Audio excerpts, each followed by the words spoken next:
వినాయక చవితి మా ఇంట్లో ఎంతో ఎంతో స్పెషల్.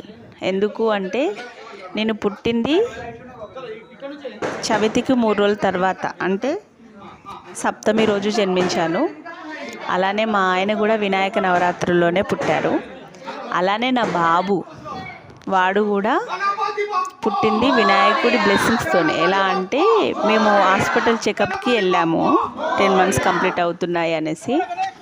అక్కడ నేనేంటంటే వినాయకుని ప్రసాద వితరణ అవుతుంటే హాస్పిటల్ ముందు ఆ ప్రసాదం తీసుకో, పెయిన్స్ వస్తాయేమో అని మా అత్తయ్య గారు అంటే నేను తినడం జరిగింది.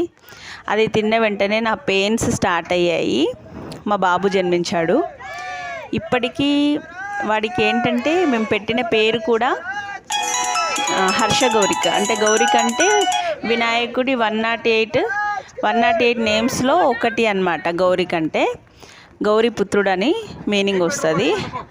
హర్ష గౌరిక అంటే హర్ష అంటే హ్యాపీ, హర్ష గౌరిక అంటే హ్యాపీ గణేష్ అని. వాడు కూడా ఈ సంవత్సరము చాలా బాగా ఫ్రెండ్స్తో సెలబ్రేట్ చేసుకున్నాడు, వినాయకుని పెట్టుకున్నాడు. వాడు పెద్ద అయ్యేలోపు ఇలానే మంచి మంచి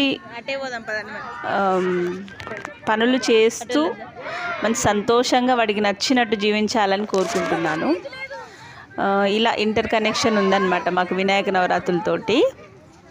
అలానే నాకేంటంటే వినాయక నిమజ్జనం అంటే చాలా బాధేస్తుంది. అన్ని రోజులు ఉంచుకొని మనము నీళ్ళలో వేయాలంటే చిన్నపిల్లల్లాగా నాకు కూడా బాధేస్తుంది. బట్ అంటే ఏంటంటే ఇది ఏం తెలియజేస్తుందంటే మన జననము, జీవితము, మరణము అనే చక్రం గురించి మనకి ఎప్పటికైనా పుట్టుక మరణం అనేది సహజం అనేది తెలియజేస్తుంది. అలానే వినాయకుడు వచ్చేసి చిన్న రిసోర్స్, అది ఎలుక, చిన్న ఎలుక వినాయకుడిని మోస్తుంది. అంటే ఏ చిన్న రిసోర్స్ అయినా, అంటే మనకి ఇది లేదు అది లేదు అని బాధపడకుండా మనకున్న వాటితోటి మనం ఎంత హ్యాపీగా ఉండొచ్చు అనేది వినాయకుడు మనకు తెలియజేస్తాడు తన లైఫ్ స్టైల్ ద్వారా. అలానే నీడీ పీపుల్కి అన్న ప్రసాద వితరణ అవుతూ ఉంటుంది ఈ నవరాత్రుల్లో. అదొకటి చాలా మంచిది. అలానే ఈ ప్రసాదాలు వచ్చేసి ఎంత ఎమ్మిగా చేసుకుంటాము కదా.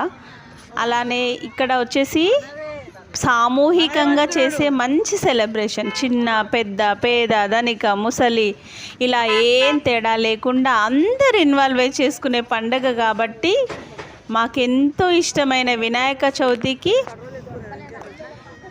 నాకైతే చాలా చిన్న